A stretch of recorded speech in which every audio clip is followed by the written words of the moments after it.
Let's learn about flowers and how they're structured and how they can be arranged on plants. Flowers are the reproductive structures of flowering plants, and once pollinated and fertilized, they will develop into fruits containing seeds.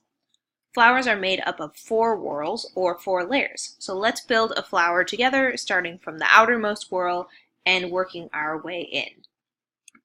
Sepals are the outermost whorl. Collectively, they are called the calyx. They're oftentimes leafy and green, and they oftentimes function to protect the flower bud before it opens. Petals are the next whorl in. They are collectively called the corolla. They are oftentimes showy and expanded and oftentimes function to attract pollinators.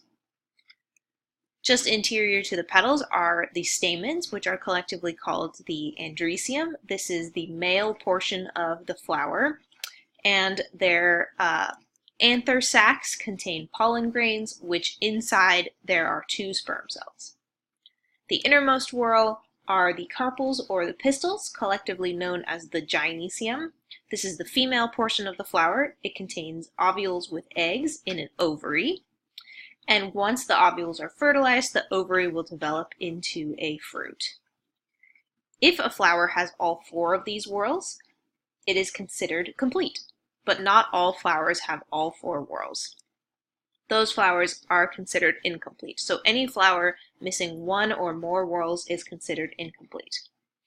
Oftentimes flowers are missing the petals, and this can be common if flowers are wind pollinated. Petals might just get in the way. Here are some more examples of incomplete flowers. A flower is considered perfect if it has both the male stamens and the female pistils or carpels in the center. A flower is considered imperfect if it's missing the female whorl or if it's missing the male whorl. A flower that is imperfect is necessarily also incomplete. A flower with only the female whorl is called a pistillate flower. A flower with only the male whorl is called a staminate flower.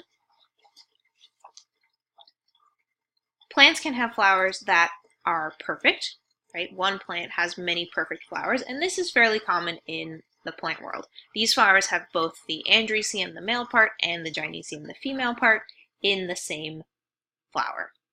Plants can also have imperfect flowers with either pistillate or staminate flowers or both.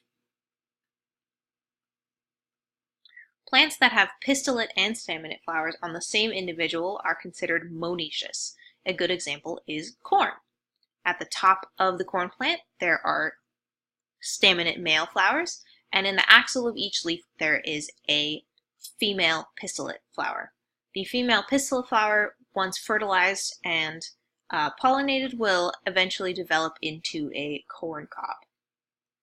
Plants that have either pistillate flowers or staminate flowers on separate individuals are considered dioecious. A good example are willow trees. Some willow trees only produce pistillate flowers, and some willow trees only produce staminate flowers.